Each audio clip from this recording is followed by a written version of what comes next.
All right, we're on. So it's good to have you back, Thomas. I think this is the third time that you're on somewhere on my social media sphere. At this time, once again, running for State Board of Education, and I know a lot of people have been following you and getting to learn about your platform, and been talking to some friends out there that have gotten to know you, and really like getting starting to get pretty pumped up about your race. But um, I know there's a lot of people perhaps people in my circles or in my sort of like my social media space that follow me on social media that know about you because we've introduced you here before, and know that you're running for State Board of Education, but perhaps they don't know the trajectory that got you here. So would love to hear from you about what got you to this point. What were your life experiences that really shaped your life to inspire you to run for State Board of Education? It seems like every time we talk, we level up. So I appreciate the opportunity. When we first spoke in 2022, in my first campaign for State Board of Education, I felt this great sense of urgency after the pandemic. And even though we don't have a pandemic at our backs now, leading into 2026, I still feel like we're dealing with the same systemic issues in our public education system. And to go back to the beginning, I faced many of these systemic issues myself. I'm the son of a single mother who worked 50 to 60-hour weeks at local convenience stores just to make ends meet. She was taking care of her parents and raising me at the same time here and far. And she would always tell me education is your superpower. Education in our family was always a way out of poverty towards something greater. Now, the specifics of that didn't become clear to me until high school. So college was always my pathway because my mother couldn't complete college. Her dream was to become a businesswoman, to go out to New York and become a fashion designer and to live her dreams. But life got in the way. And so she instilled these values in me of hard work, consistency, and self advocacy toward getting into college so college could open up more doors for me. It wasn't until my freshman year of high school, trying to actually get information on the process, that I started to see these cracks in our public education system. I was in a freshman class of almost 900 students. Getting to know my counselor was very difficult, much less getting high quality information. And it's not necessarily the teachers and counselors themselves that were the issue, it was the system they were participating in, being overworked, overwhelmed with administrative duties that had nothing to do with counseling students, teachers who were teaching to the test, underfunded schools, and so much more. And so I often had to advocate for myself to get into these harder dual enrollment pre-AP courses, plus find out information about college. So on my own, I researched how to get into college, what is financial aid, and eventually that led me to Princeton University. Just a Google search of how to pay for college ended up on the Princeton University website, their financial aid admissions package that, if accepted, I would get in 100% for free because my family made less than $60,000 household income. That threshold has now risen to a six-figure amount at Princeton, so their financial aid has only gotten more generous. To me, that was the gateway out. If I would have gone to UTPA at the time, I would have actually had to pay out of pocket for college and likely would have had to defer college. So as a freshman, I thought it's either Princeton or bust. Either they pay 100% of my college expenses, or I might not be on a clear pathway toward college, just like what happened to my mother. So I worked hard in high school. I had to crawl out of some cracks, like almost missing deadlines, teaching my teachers what recommendation letters were, the difference between Applied Texas and the Common Application, that rec letters weren't optional for many of these schools, they were mandatory, and so many other examples that continue to plague students to this day. But for me, it was like wandering through a dark room looking for a black door. How could I get out of here? It was through pure luck and pure circumstance and a lot of hard work that I was able to apply in the first place, but also get accepted. My Princeton journey, the way I frame it is, it's not about the degree, it's about the real education I got there. At Princeton, we have this motto called "In the Nation's Service and the Service of Humanity." The first half of that actually was from Woodrow Wilson back in the early 20th century, a former Princeton president and later president of the United States. And the second half of that came about in 2016 as a quote from Sonia Sotomayor, a justice who also went to Princeton. So this idea of being in the nation's service and the service of humanity has always inspired me to do better. And as a first generation low income college student, it gave me a sense of purpose as to why I got into Princeton in the first place and what I was going to do to pay this education forward, since I didn't have to pay a cent to go in the first place. That was the beginning of trying to fill in these opportunity gaps at public schools here in the Rio Grande Valley. It started at age 19 when I was just a freshman. I had one foot in Princeton, one foot in FAR. I created the College Scholarship Leadership Access Program alongside other PSJ ISD alumni who were fresh out of high school, just in our first year of college. But we were doing our best to help our former classmates at PSJA avoid missing deadlines, write stronger essays, apply to financial aid on time, apply to more scholarships, and learn what college was really like, not just the academic expectations, but the hidden curriculum of what it's like to go to a Rio Grande Valley school and then go upstate or out of state for college. So that was the beginning of returning home every summer to teach courses, to host workshops, to do innovative programs with PSJ ISD schools. Every single summer, our program grew from 10 students to 20 students to 40 students to working with students all across the PSJ ISD district. When I graduated from Princeton, I became a high school teacher that then adapted my summer programming into a full year-round academic course based on the Texas Essential Knowledge and Skills, the TEKS. That course was given to PSGA so they could spearhead and give it to their respective high school campuses. And this curriculum formed the basis of what CSLAP is today, a 501c3 nonprofit. I served as director for 4 years. I'm now on the board, and now we're doing very different kind of work. For many years, we were partnering with school districts, expanding our summer program model to working with school districts from increasing capacity at the Go Centers to teaching the lessons we teach in high school classrooms, targeting the middle 50% that often don't get these lessons in the first place, working with non-traditional students, students who just got out of juvie, students who may not be on the pathway to college because their counselors wrote them off. And so we work with them. Partnerships with Arise Adelante and other groups that work with Colonia students. We didn't just focus on the top student because we understood the real impact was working on students who might not be on the traditional path to college and who needed extra support. For so many years, I've worked in college access, and it's taught me a lot of lessons that when you fill in gaps, you help a certain amount of people. But after a while, you get tired of going through the cycles every year, helping one person, one family at a time. After a while, I started telling myself, I need to start working to close these opportunity gaps. And that's where we first talked back in 2022. I saw too much pain and suffering during the COVID-19 pandemic. College readiness was at the bottom of our hierarchy of concerns. My nonprofit was giving mutual aid to our community. It was giving aid to families who didn't qualify for CARES Act funding because it happened to be a mixed status migrant family, for example, or otherwise they didn't have a strong relationship to any public institution in our community, whether it was a school, a church, or any nonprofit. And so we reached them. I saw so many gaps in our system, and I knew our region needed a strong educational leader to start closing these gaps any way we could. And that was the motive behind my first campaign. I came in third out of a 5-way primary. I came out of nowhere. People didn't expect me to jump in this race. They didn't expect me to do as well as I did, getting endorsements from Run for Something, Texas AFT, AFL-CIO, getting the attention of so many local leaders, and coming very close to getting to that runoff election. If I had 1 or 2 more weeks with the momentum we had, I think we could have made it. But 12 weeks just wasn't enough time to overcome decades of name ID, all this money, and all this political influence that my primary opponents had. I haven't stopped working since 2022. Many things have happened. I'm now a full-time English professor at South Texas College, teaching adult learners and dual enrollment high school students. I'm an award-winning author, International Latino Book Awards, awarded The River Runs, my collection of short stories, the Bronze Award for Best Collection of Short Stories. I've been doing anything I can to teach our local history. That was the result of El Curso de la Raza, the co-authored historical memoir behind me with my good friend Aurelio Manuel Montemayor, and so many more projects that try to move the needle in getting more students educated and uplifted in the Rio Grande Valley. I didn't think I was going to run for public office again. I'm a doer. I'm not the kind of person who puts my name on signs or my face on things because I want that. I believe in getting the work done.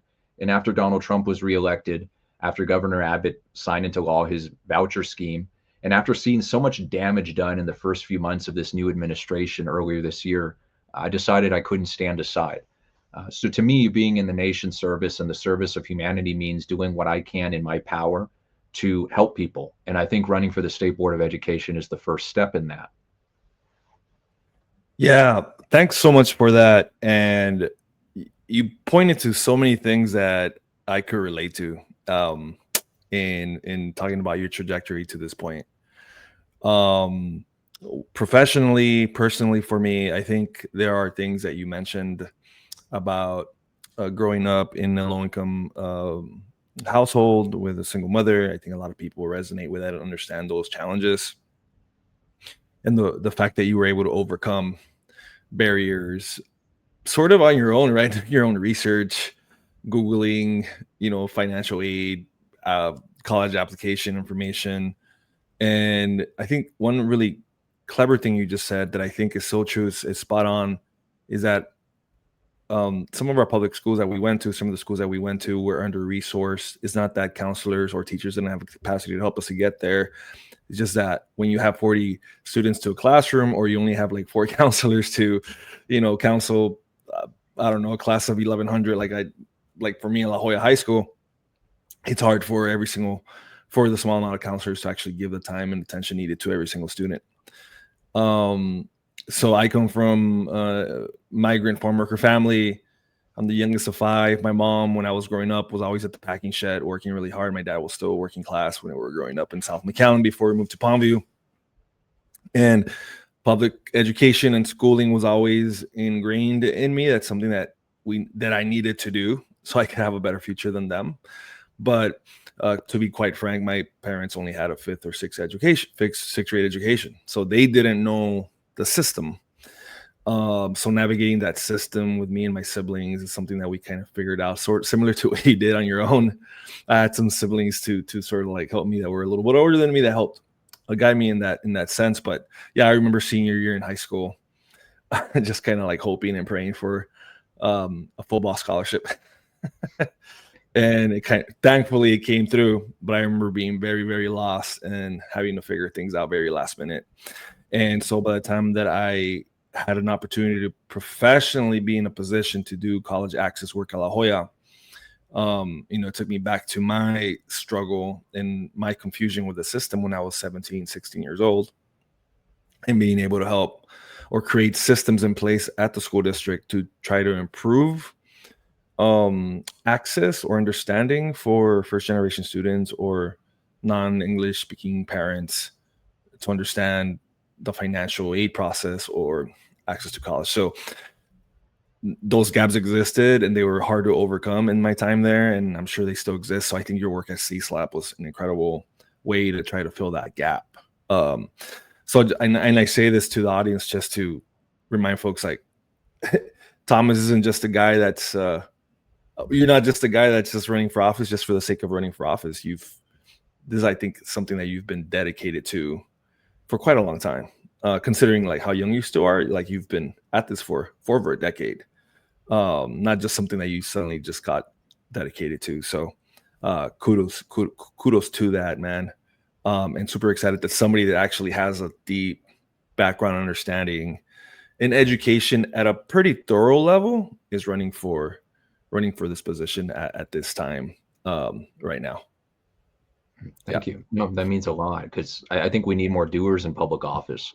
People, not just qualified people, but people who have actually done the work. And if elected, that would just expand their impact.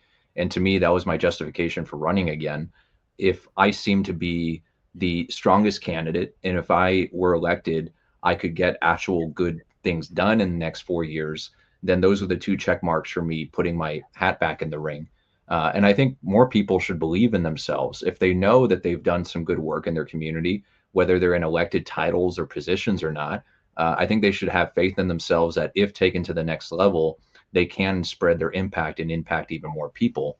And so, regardless of party affiliation or even how conservative, moderate, or progressive you would be, I think we need more people like that in public service. Yeah, 100%. And of course, we're living in a pretty rough political environment today.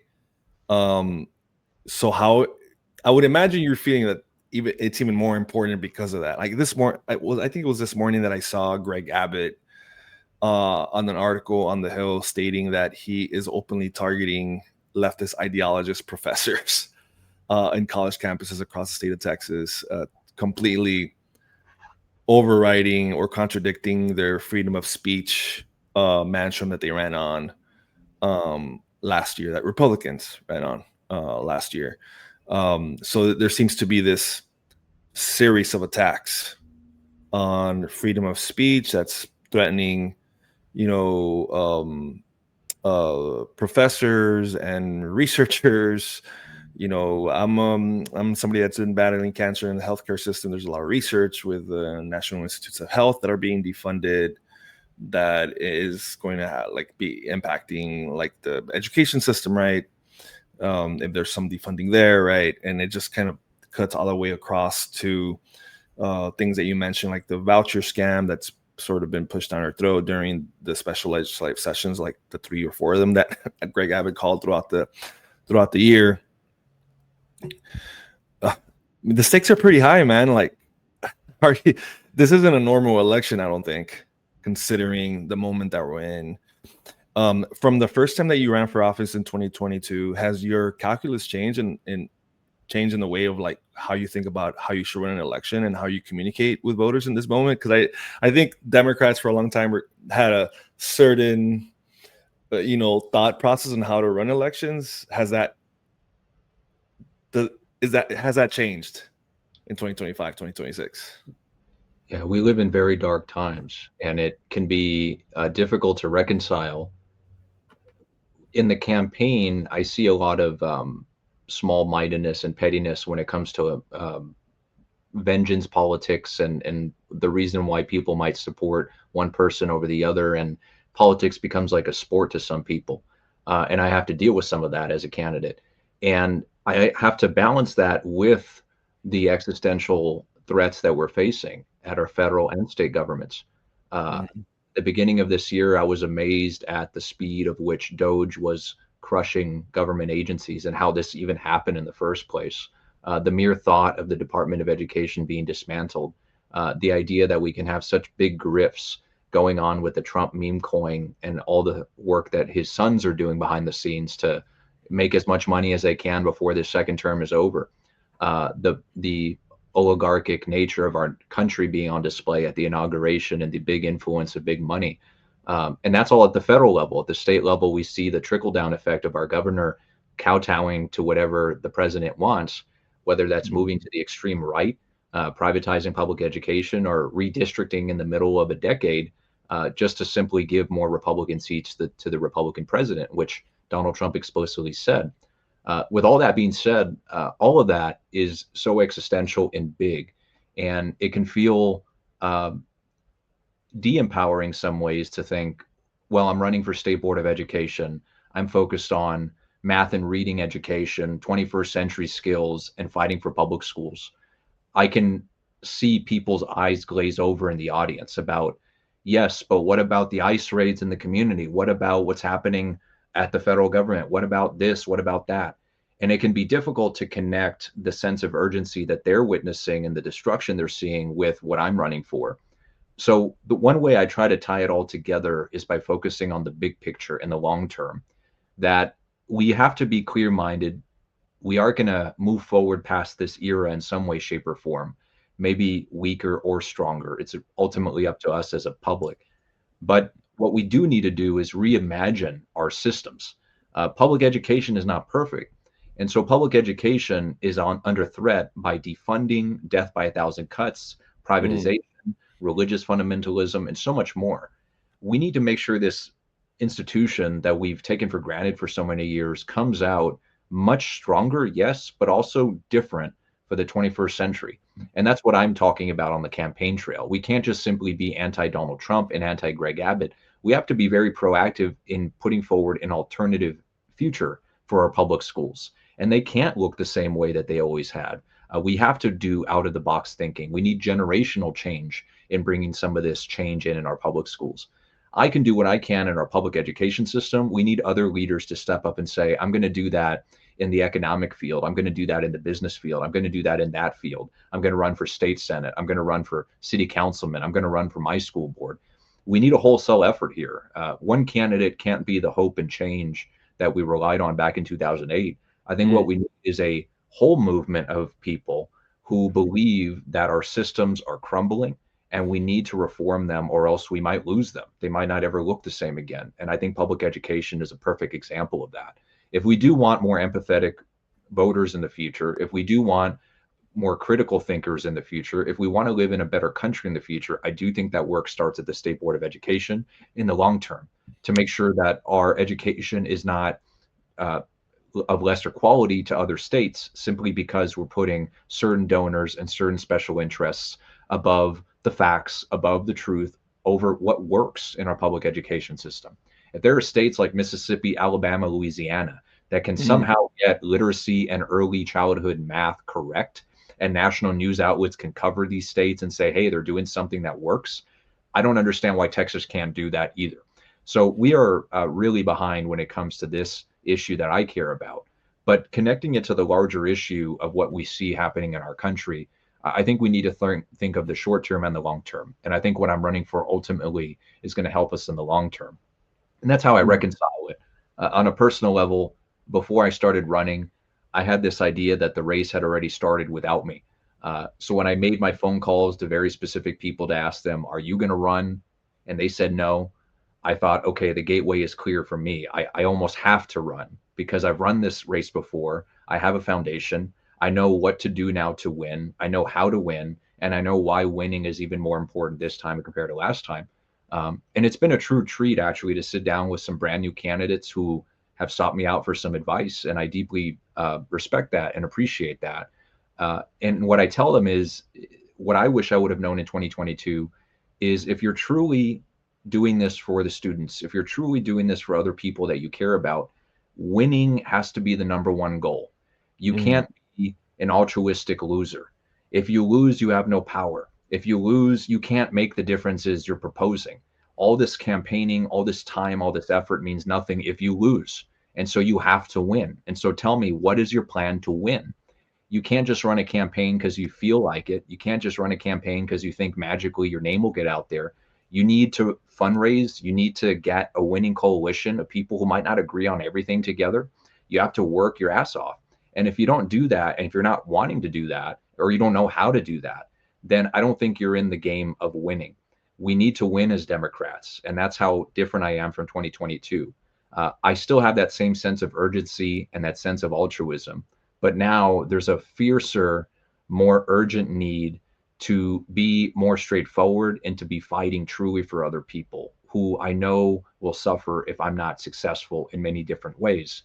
Whether it's continuing in a broken education system, whether it's being represented by the wrong kind of person in Austin, whether it's this trickle down effect of having Republicans on the ballot here in South Texas and they help each other out in their races. And so you need to start winning these down ballot races if you ever want to win power back up the ballot.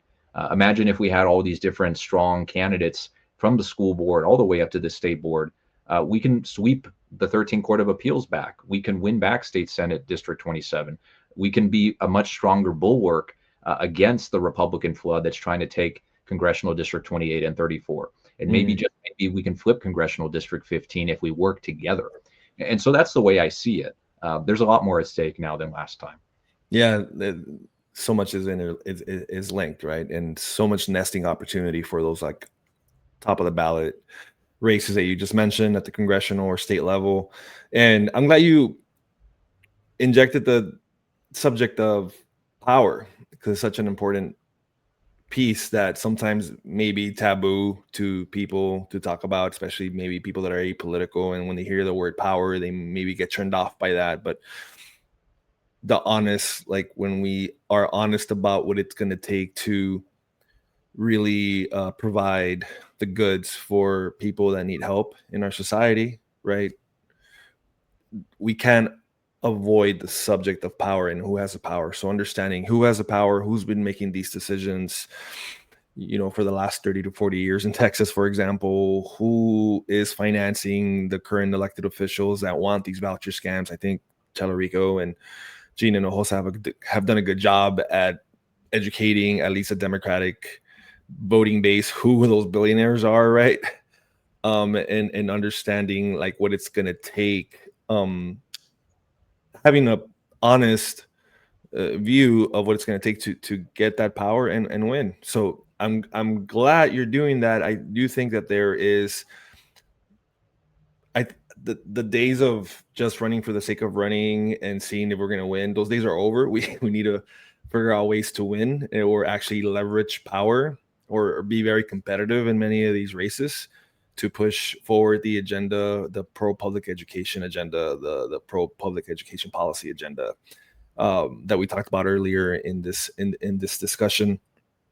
And then of course the holistic approach that you just that I think you framed beautifully makes me think of maybe the most important title in our democracy, maybe the actual citizen, a citizen, like an individual out there. I think Barack Obama states that beautifully too when he was president. The most important title in our democracy is citizen, and so it's not just going to be up to this one politician that we elect into power. It's going to take all of us to take down this monster, to take down this anti-democracy movement that's been threatening our chance to have a chance, in this country.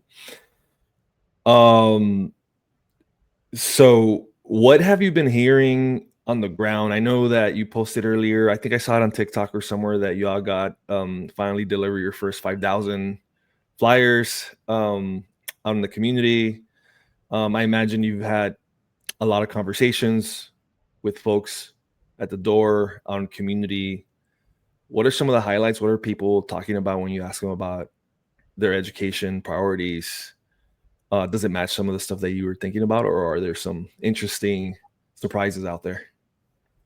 And there's been a lot of surprises. And Mhm. part of the surprise comes when people say how grateful they are that a candidate has finally knocked on their door, or the fact that we're talking about public education. Because when they do talk about politics, it's often something high level, like president or senator. But when someone running for state board of education comes by and asks, how can I help improve your public schools? Nearly everybody has some strong opinion, whether it's something they experience or something their children or their family members' children are experiencing. So a lot of the issues I hear when I'm block walking, at least, are very specific and very local, but they track to very macro level things that I could make an impact on. So when it comes down to quality of technology, outdated textbooks, uh, understaffing, lack of quality control when it comes to what is being taught, the fact that they're being taught to the test so much in schools. All of this leads to a pattern of systemic underfunding at the state legislature and a lack of true attention being paid by our state board of education on what's happening on the ground. In some cases, very lax enforcement of basic rules and policies, and people at our state board of education making decisions without actually consulting the educational leaders and the parents and the students in our community. So it's refreshing to hear people say, thank goodness you spoke to us. Like, thank you for being here. Yeah. And we're just getting started. 5,000, that started August 4th when I officially launched. 5,000 means push cards in the voter's hand or sent out directly. And one method that we've done this is that we've decentralized this campaign to where I'm based in Far and Hidalgo County, but this is a 14 county district. And so we have leaders in Cameron County and Nueces County having separate operations from us, getting out the vote respectively that works best in their counties. And plus, we have all these volunteers across all 14 counties that are requesting push cards from us, requesting signs, requesting something to where they can share with friends, families, and neighbors. And from them, I'm getting even more feedback about what's happening up in Robstown or what's happening in Calhoun County. I was just in Matagorda County a few days ago and hearing about very unique issues happening in Bay City, which only has a handful of trades available for students, that there should be more trade pathways up there. But often a rural county like Matagorda that gets lost in the priorities. Versus down here in the Rio Grande Valley, where we have a South Texas college and we have so many other avenues of opening up trade pathways for young people. So it's very fascinating to learn about the needs of other counties and what we're doing so well down here in the Rio Grande Valley that could be a model for other areas. It's been truly enlightening to me to be able to listen and learn from people, because even though I've worked in education for over 12 years in all these different capacities, I feel like I'm still learning so much. And one other topic that's really fascinated me is early childhood literacy. As a reader and a writer myself and an English major, I didn't truly understand the mechanics of phonics, phonetic awareness, how to teach reading effectively until I started this second campaign. That's when I truly started researching how to teach reading and writing effectively to young children, including children of all backgrounds and students with English as a second language, migrant children, so on and so forth, and how behind we are as a state with the controversial Bluebonnet learning that was recently approved by our Republican board. Mhm. It does not move forward in the science of reading. In many ways, it goes backwards. So I know explicitly where we're lacking and what's wrong with our curriculum and where we're not paying enough attention to. So that alone, that self-study has been very useful for me in trying to educate people about what we can do at the SBOE.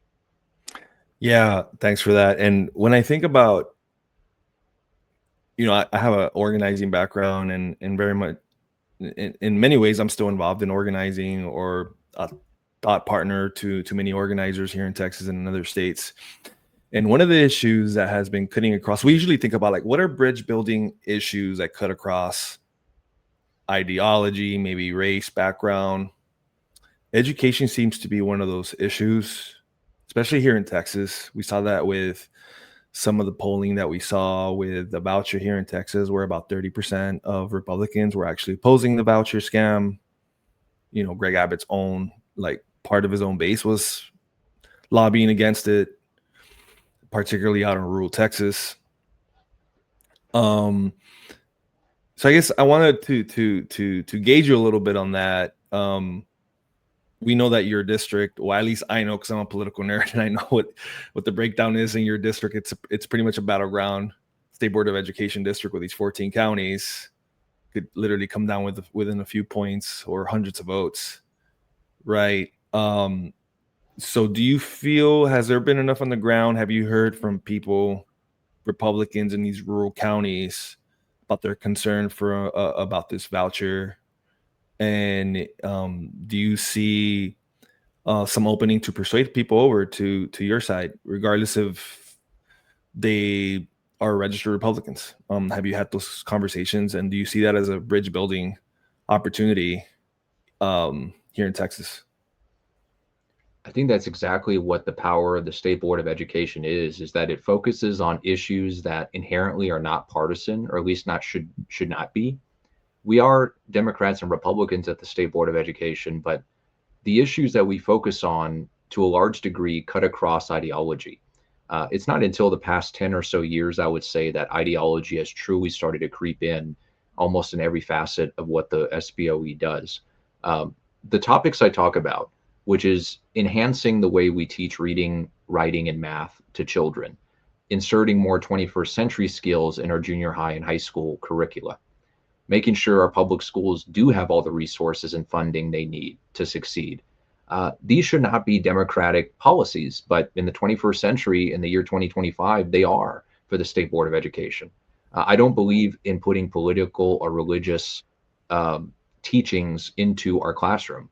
We shouldn't be imposing political or religious beliefs onto our students, but that's what our Republican-led State Board of Education is doing with Bluebonnet learning and so many other elements of religious fundamentalism that are creeping into every facet of our curriculum, and so many other examples.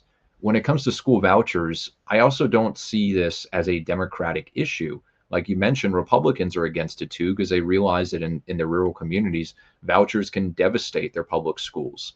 And even in areas where there are currently no private schools, in the few years that this voucher program will be in existence, we will likely see more private schools pop up that will take advantage of this voucher, $10,000 voucher, and will then start popping up in areas that currently don't have a private school. And I'm truly concerned about that, because it's fundamentally about trying to make sure all of our options for schooling are strong. But what school vouchers do is weaken our current choices.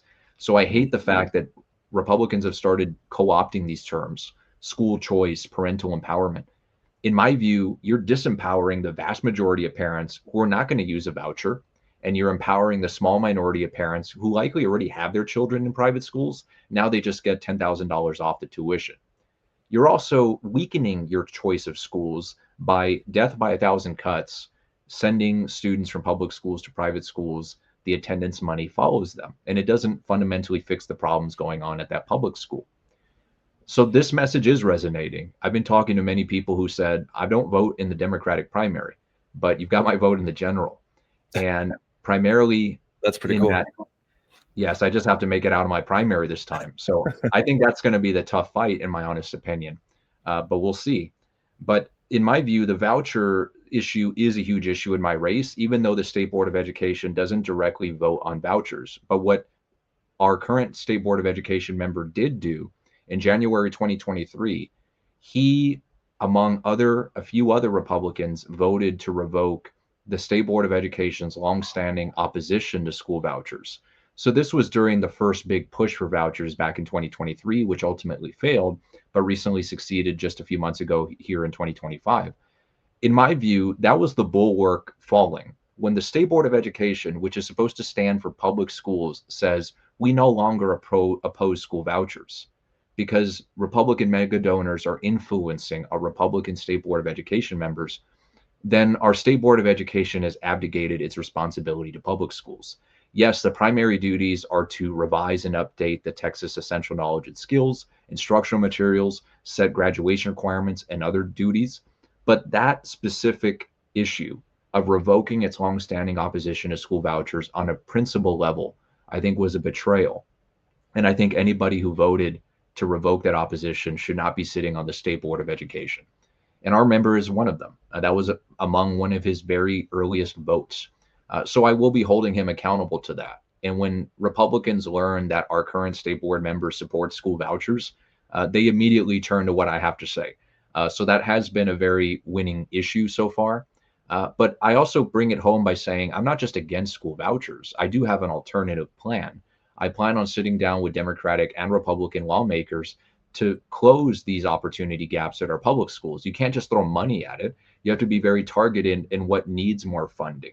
So it's not just about these big funding bills that come out of the legislature every few years. I do believe in hyper targeting that funding so rural school districts get more out of the funding bill and they're not cheated out of a formula that doesn't work in their favor because they happen to have fewer schools or fewer students per school or fewer staff members. I believe the teacher incentive program disproportionately benefits school districts that happen to have more teachers or more resources, but not the rural school districts who have teacher shortages.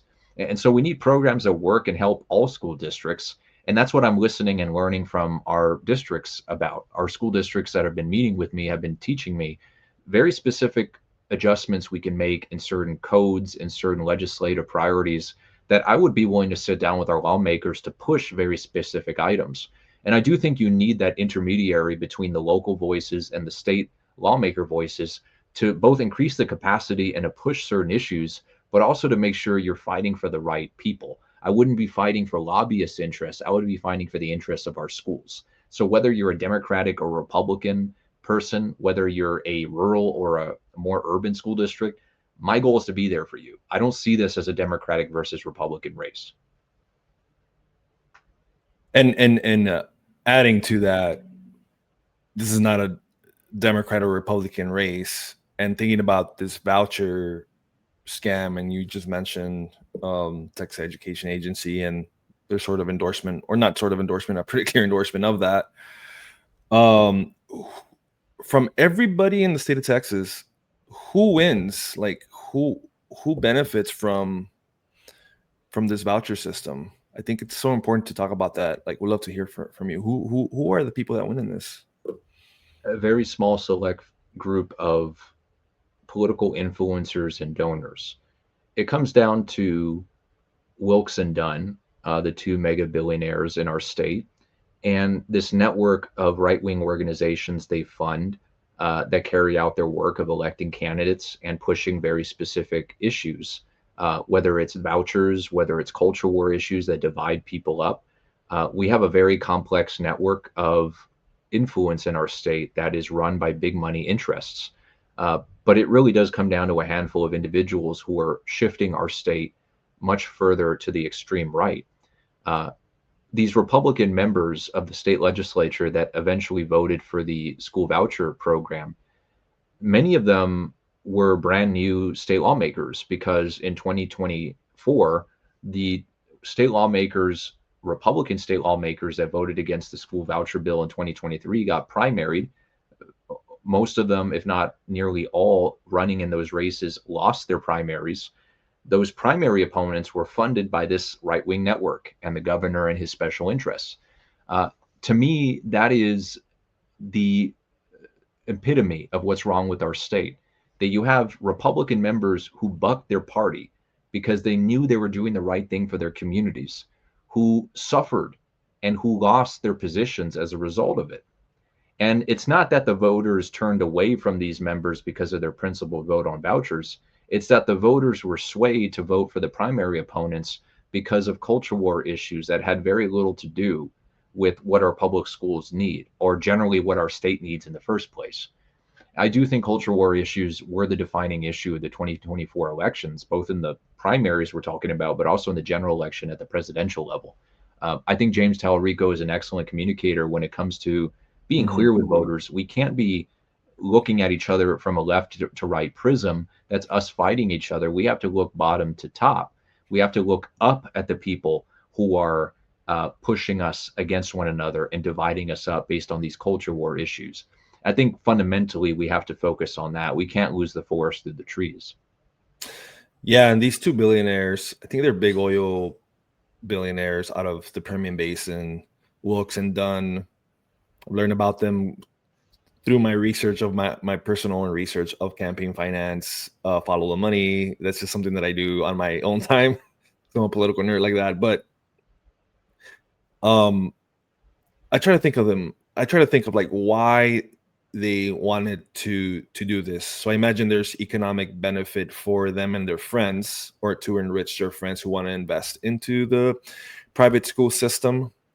And at the same time, I understand Wilkes and Dunn are also ideologically very right wing, very much maybe, I could say this, I don't know if you could say this, but maybe racist, ultra religious, right? Like Christian nationalisms, like some stints of like Christian nationalism into their ideology, and don't seem like the type of folks that want diversity being taught in our schools, or like, the type of critical thinking skills that sometimes equip our students to be the type of thought leaders that sometimes challenge the status quo.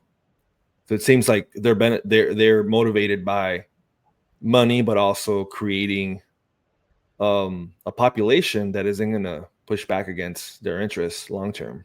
Do Yeah. you feel that's the same combination of motivations for them?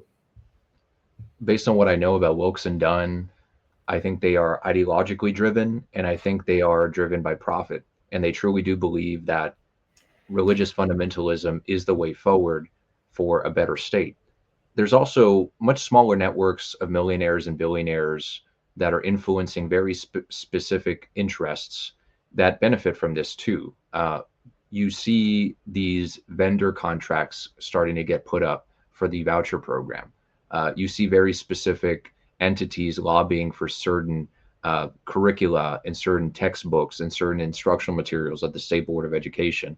A lot of these folks are aligned with trying to impose religious beliefs into the curriculum, into certain schools, and being driven by some kind of religious or cultural force. And it's very fascinating to me to watch this happen in real time. That we see a politics not of principle, I would say, not of even clear ideology. Because I remember 20 or so years ago, Republicans used to say, I'm for small government. I believe in the First Amendment. I believe in XYZ. But now, this new empowered Republican Party, driven by these interests, are the complete opposite of that. They do want to control what happens in locker rooms in public schools. They do want to control what books are on the library shelves. Mm. They do want to control exactly what's taught and not taught in the classroom, and taking away that local freedom on all these different levels. And that's just simply not what I thought Republicans were about growing up. So I can't fault so many rural Republicans for being against this. But I also encourage them to split their ticket. I mean, when it comes to a race like State Board of Education, I would hope that they feel comfortable saying, yes, this man might be a Democrat, but he is against the school vouchers. He's about the kids. He cares about the real issues, like getting kids reading, writing, and doing math. And so, yeah, I can get behind that. I might not agree with him on every single issue, but we need to stop the bleeding somewhere. And Republicans got to take their party back. Yeah, 100%. And I think it's important to remind people that when you take off the Democratic Republican label here in Texas, the vast majority of Texans oppose this type of legislation, this type of policy. And I think it's important to remind ourselves of when we're at the dinner table with a friend that might be really, different or feel different ideologically, important to, hey, what do we agree on? And we probably agree on protecting our public schools, even in rural Texas, because in many ways, from what I've heard from my day job at the Rural Democracy Initiative, it's not just in Texas but across the country where the voucher issue has been a problem, is that small towns really cherish their public school. It is a place of cultural gathering, of memories, of your Friday night lights here in Texas, right? It's so much cultural belonging and where people meet up, and just so much. It just means so much to so many generations of Texans in rural Texas that it's. I'm not surprised, and I have not been shocked to see some of the polling coming out of rural Republican Texans on this issue. But thank you for entertaining a little bit of that follow the money conversation here in Texas. I wanted to touch base here on maybe pivot to a slightly different topic, but very much still within the realm of education. You've been an author, you've written a lot of great pieces, and you're very much tied to the borderlands. And I think one of the things that really, and I don't know if I've told you in person, but one of the things that really encourages me, like supporting you and wanting to continue to support you, is how outspoken and clear you are about the importance of cultural studies or Mexican American studies in our history books, because these are topics that maybe have been under taught or not taught enough to our own Mexican American, Tejano, Chicano kids that don't know their own history. I think you've been an advocate, not only an advocate, but actually writing actual books to, from your own personal experience growing up as a fronterizo. Would love to just hear from you. Like, does that drive?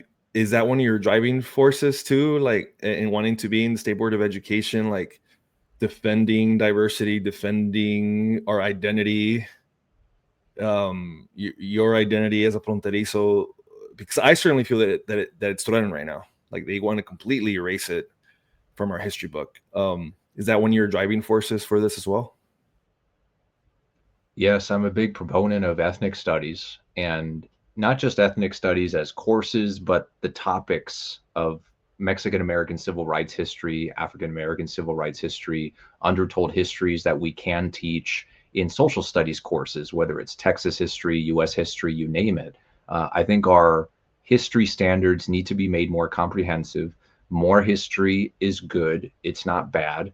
And learning about different perspectives is a key skill that we need to learn how to apply in the real world. And we can gain that in history by learning about different kinds of histories. That's why I support Mexican American studies, African American studies, the recently approved Native studies. But I also support at the legislature making those courses social studies credits, because currently they count as electives. So it's true that the State Board of Education approved these courses, but my deal is, okay, how many students are actually taking them or can take them? So if you're a student and you see Mexican American studies on your schedule, well, you can take it, but it's an elective credit. And so you're taking your US history and Mexican American studies. And if Mexican American studies is being taught correctly, it's not an easy elective. It's a history course, and it should count as a social studies credit. Right. And so part of what I've always been trying to do is work within any system I can, and when necessary, work outside systems. So in the system, I'm a professor at South Texas College. I'm an English professor, but when I assign readings, I go out of my way to assign border writers and Mexican American writers like Orellana Saldua, like Sergio Mm, Troncoso, people like Maria Helena Viramontes, and so many others I could name that students, I believe, should have some exposure to, whether they're a dual enrollment high school student or a adult learner. No matter what their pathway is, they could say, "Oh, now I know who Gordon Dewey is. Now I know how to articulate this Borderlands identity that maybe they've been carrying with them so long, but they didn't know quite how to express." Because that was certainly my experience until learning about local Rio Grande Valley civil rights history when I was 21. It started mm, with the Fall Riot of 1971, where I lived just a couple blocks from where that happened.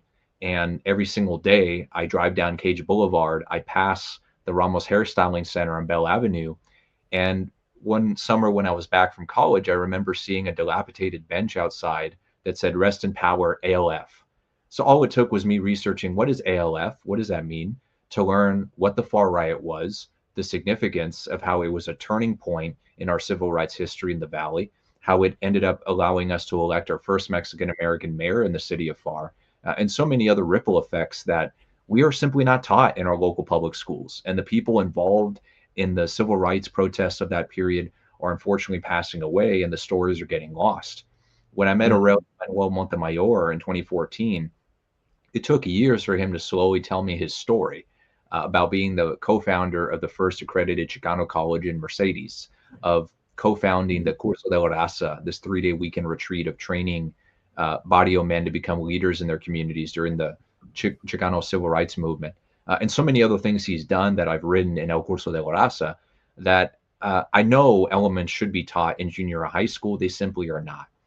So it does propel me very strongly to be able to not just uplift our own people so we can see ourselves in the classroom, but also so other people can see us in more honest ways and they can truly see the contributions of our people in the state of Texas and in other places.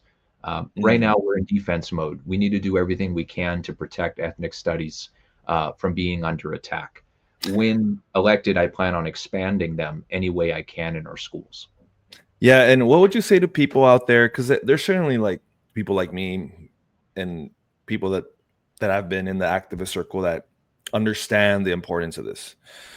But there seems to be a group of people that we still need to convince. Like, what would you tell people that think like, well, that's not important? Like, I think education is just about getting a career, and I want to be an engineer. I want to go into business, and that's my pathway forward. I don't really care about history or this type of literature. Like I'm just really focused in STEM, and that's what I want to do, and that's great. We want more of our kids to do well, be very successful, and make money and build wealth. But in the in the full educational the full body of education, like why is this part so important? What would you tell those people that think like that's not important, that's not going to make me any money, like even if you're not going to be a history professor or writing books, like why is this such an important part of an educational foundation to every single student? Like what do you think? Yeah, those people might be thinking strictly about content, but usually I think about skills. And this is crucial in my Mm, position at STC, where I'm aware vast majority, if not none of my students are going to become English majors. And yet I make clear to them, here's why we're doing textual analysis. It's not about becoming an expert at this piece of reading. It's about the skills you're going to gain by learning how to critically read, critically write, and critically think through the assignments we're doing. So it's a means to an end.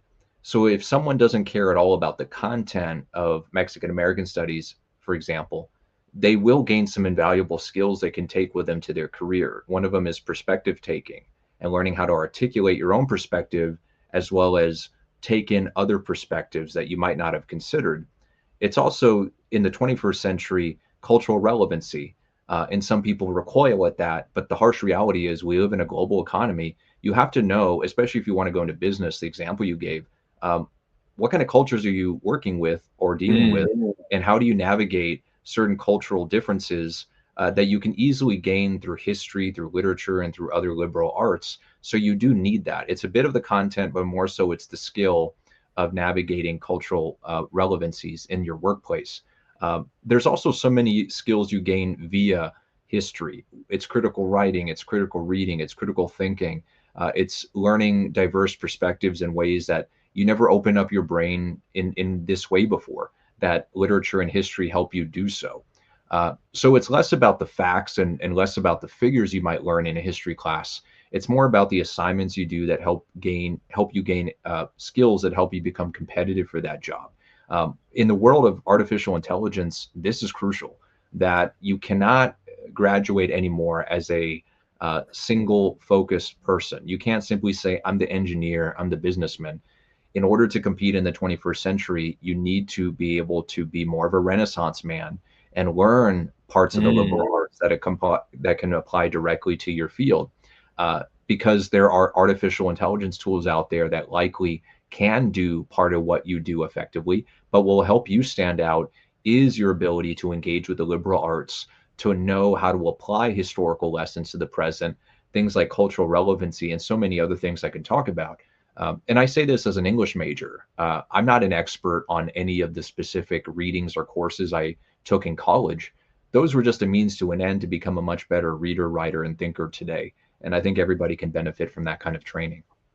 that's a great point. I hadn't thought about that, about how in this artificial intelligence world that is growing every day and how it's going to be taking over more and more of our economy, what's going to set you apart. And yeah, this Renaissance man comment that you just made makes a lot of sense. Like what's going to set you apart, what's going to like get get the attention of employers to then look at you, be like, what, how are you valuable beyond that AI machine, right? That's it, it's an incredibly concerning topic for me thinking about it that way broadly, economically as an economic populist, but yeah, for students trying to set themselves apart, I think incredibly important to know cultural history, that languages, be a lot more worldly. I think is super super important. I I had some other thoughts in mind here, and I thought I had written them down, but I'm trying to remember because this has been such a big discussion, man. I think we're getting into something a little bit deeper than just the election. I feel maybe bringing it back to politics, maybe trying to connect this issue that we just talked about and into politics. There's been a lot of talk about how there's clear trends that young Latino men or young men in general that don't have a college education vote one way, and people that do have a college education vote another way. And I'm really talking about like young men that don't go through the traditional college route and maybe just work in blue collar jobs or join law enforcement are more likely to vote Republican. But if somebody goes through the route, maybe goes through your classroom, is maybe like more tends to vote more center left Democratic. Um, so speaking on a partisan level on my end, it's hugely concerning to me that there's been this encouragement from the far right. I rest in peace, Charlie Kirk. I heard it from Charlie Kirk. I heard it from other like right wing influencers just bashing bashing college, bashing that system. What's been interesting for me is that the people at the very top are still very willing to cheat the system and get their kids to the top Ivy League schools.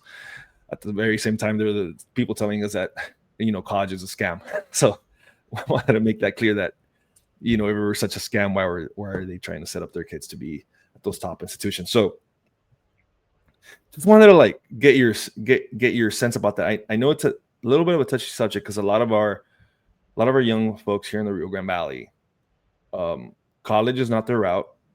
They either want to go into blue collar work, maybe get a technical degree. Are there other ways? I think you mentioned something like outside of the system, inside the system, but maybe outside the system. Are there other ways to reach young men to get these critical thinking skills a little bit more, to think about these issues about history and these culture and these topics?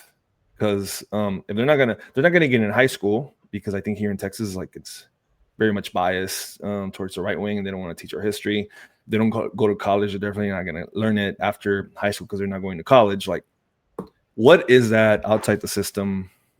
Are there any outside the system ways to try to reach folks about these understandings? I'm trying to think of one other word, but yeah.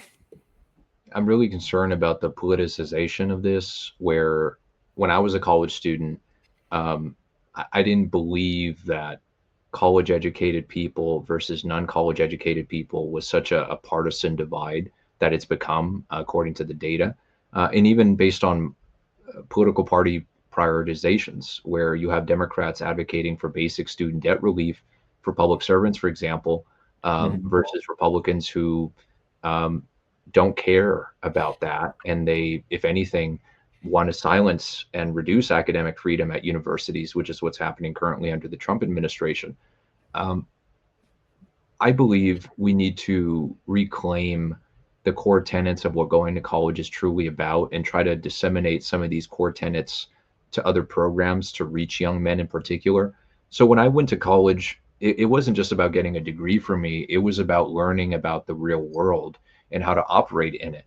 I grew up without a positive male role model, and I had maybe two, maybe three male teachers in my entire life from kindergarten through 12th grade. But at Princeton, I gained so many more male instructors, and I was able to connect with them and understand material in different ways because suddenly now I had male mentors. I also gained friends from all over the world, and they were able to educate me about different cultures and different countries. So the education I gained wasn't simply what happened in front of me in a lecture, because I think that's often what it gets reduced to by people who criticize college, that it's too expensive and can't you just get this education elsewhere. You can't truly get the experience of living in a university setting, being in this intellectual dynamic vitality every single day. In my case, living on my own, in my case, meeting people from all over the world, in my case, being educated by all these different kinds of professors in different fields. You can't truly replicate that just by being an autodidact and reading books in the library. But I think what you can do is take elements of that and try to make it more accessible to other people. And that's part of my goal in CSLAP is I believe we should be mentoring young men without a father figure. I was one of those students, even those who might not be on the pathway to college, because college is a great way to gain male mentors because you'll meet many of them in college. I'm one of them at South Texas College. But if you're not in that institution, you should still gain access to a high quality mentor. If you're on the way toward the workforce, if you're on the way to trade school, the whole vision of CSLAP was college access for all. College access for all means we recognize college isn't for everybody, but everybody's going to have access to college. So we're going to be able to work with you to give you the resources, the mentorship, the information. And with all of that, you say college isn't for me, then you've truly made an informed choice. Nobody wrote you off and said college isn't for you and determine your destiny. So that's where I've always come from, that you should always give them the choice and give them the informed choice and let them make decisions. But I think what we should do on the other end of that is if they make the choice not to go to college, we should still offer them some of the core tenets of what I just mentioned. And I think there are ways we can do this in trade schools, in workforce programs, especially entry level positions that are brand new to a field, especially in STEM. I think there's so many opportunities to enhance mentorship programs, to encourage the learning from peers and learning outside of one's comfort zone. Going back to what we mentioned earlier of not being skilled in just one area, but continuously learning in different areas. And so we can have employers that sponsor this kind of education or encourage it at least. And so many other ideas I have of how we can truly make college for access for all, not just a pathway to the four-year university, but toward what makes college really special in my view. Becoming a lifelong learner, becoming more of a worldwide thinker, learning from others, not just from the book in front of you or the sage on the stage. So that's what I think of when I think about this all. And I think it's especially ironic that the people who have benefited from this are the biggest critics of it. You have a president who went to UPenn for grad school. Right. You had a vice president who wrote a book about how he transferred into an Ivy League. You have senators like Ted Cruz who went to Princeton. and yet they rail against the very systems that molded them into who they are today. And there's also the alumni network that propelled them to where they are today, that social capital that no one else got. So at the core of it is social capital and cultural capital. If we can take those two things and put them into other pathways for other people, I think we can do right by people even if they don't go to college. Yeah, and I think that's the right way to think about it. When we should get to back to a place where a college education shouldn't be able to help us predict if you're going to vote Democrat or Republican. It shouldn't be that way. Like, you should be pretty independent. If you want to vote Republican, vote Republican. If you want to vote Democrat, vote Democrat. But the polling that you referenced earlier, that is pretty concerning, pretty clear. That is it's a pretty dangerous place to be in, because then it creates this like cultural attachment to, like, well, I'm not a Democrat. I don't want to go to. I don't want to go get brainwashed by that leftist ideology, right? People start falling for that setup, for that framework, Right. and that's the last thing that we need, and that's really concerning. And love that you brought up Ted Cruz, who was a debate champion out of Harvard, and even Trump went to Ivy League. You know, a lot of these folks went to those schools. I mentioned earlier that Greg Abbott took a straight shot, was pretty open about attacking professors with leftist ideology. Do you think it's just because, are they attacking a lot of the institutions too because they just feel that it's too, in their eyes, awakening too many hearts and minds? I just feel like it's political punishment. I think these Yeah. people have power, and I think they're silencing people who traditionally vote Democrat in their eyes. Like, they see data and they don't see humans. They see data. So they see, oh, if you're a university professor, disproportionately you vote Democrat. Or like you mentioned, 4-year degree, disproportionately you might vote one way over the other. And so to these people who are so high on power, why not punish those people? What are the political consequences? And if anything, you have a political base, a small one, I would argue, that supports that, who, like you said, have this cultural revulsion against the 4-year university. They hear professor and they have this stereotype of someone indoctrinating them with leftist ideology. And it's truly sad that people in our country are demonizing intellectualism and people who work in these higher ed institutions, who are doing what they can to move our country forward, not just as educators in the classroom, but as scholars, as researchers, as people who truly contribute to our society in some way, shape, or form.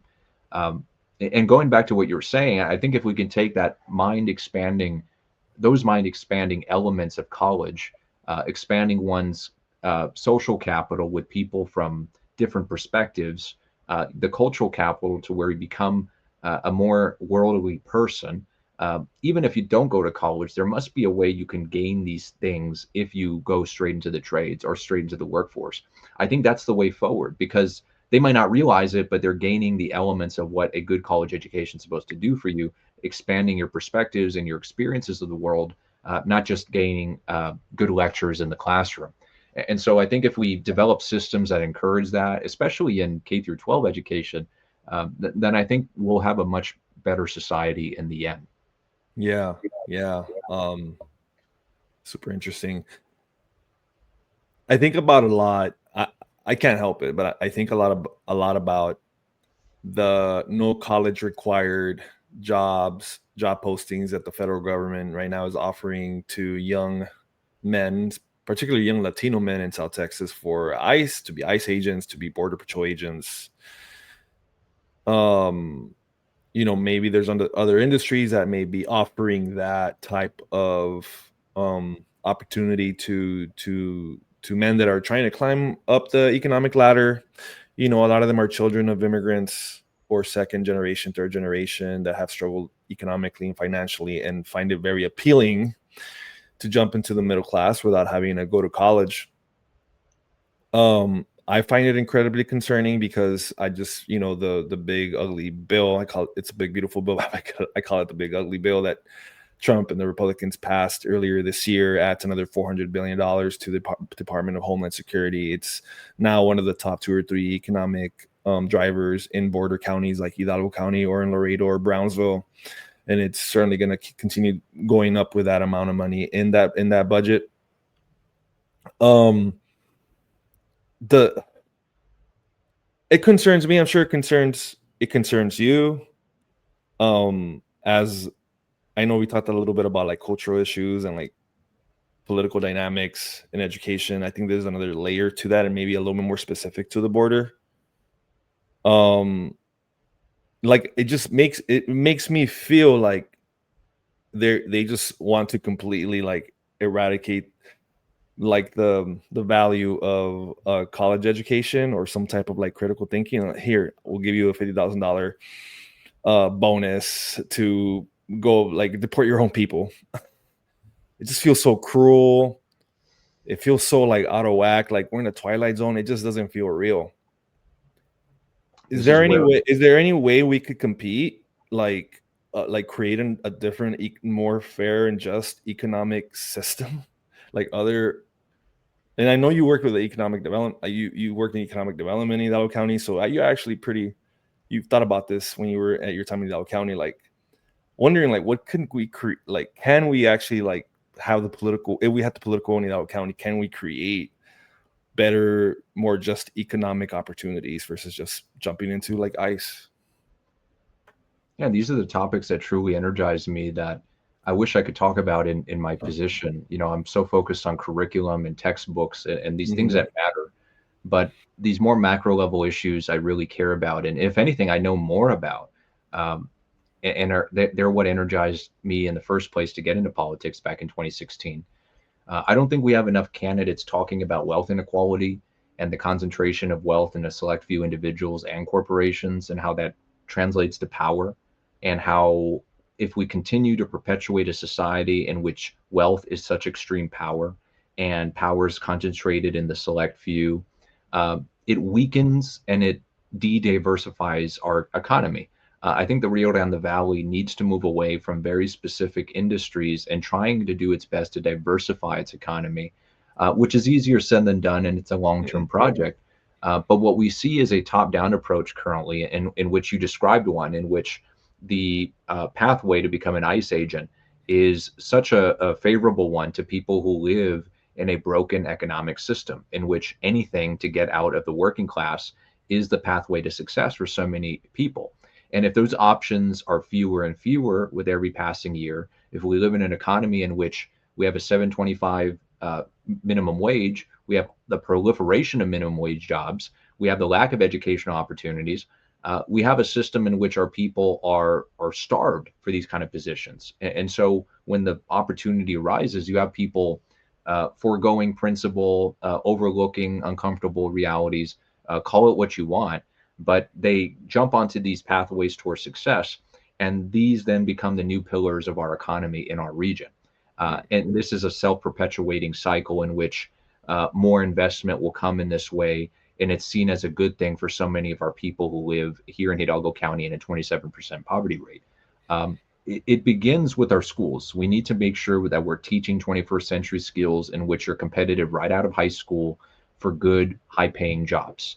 That you have the option of going to college. And if you don't want to go, you have clear pathways toward high paying work. On the back end, we in Hidalgo County need to do a lot better at recruiting these industries that are not damaging to our community in terms of the environment or low wages or poor working conditions, and actually give dignity to our people and do right by our communities. And that's where we need our educational leaders to work directly with our economic development leaders so there's no silos.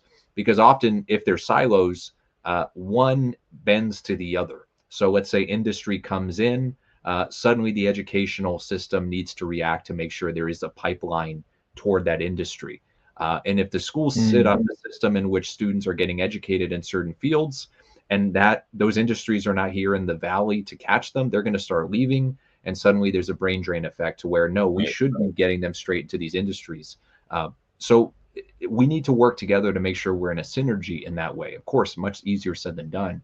But if we're not doing that at all, if we're not picking and choosing very specific fields to at least get started on, we're doing a huge disservice to our people, and we're perpetuating the brain drain that's already happening in our community.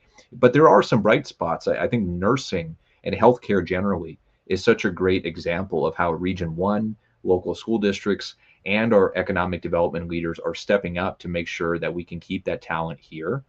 whether it's very specific nursing pathway programs out of Region 1, whether it's the establishment of the medical school, UTRGV, whether it's all these unique internship and apprenticeship programs that the local hospitals are offering students. We need to take that system and that model and replicate it to many other fields, to computer science, to engineering, to so many others. And then doing the work with our state and federal lawmakers to make sure the investment is there.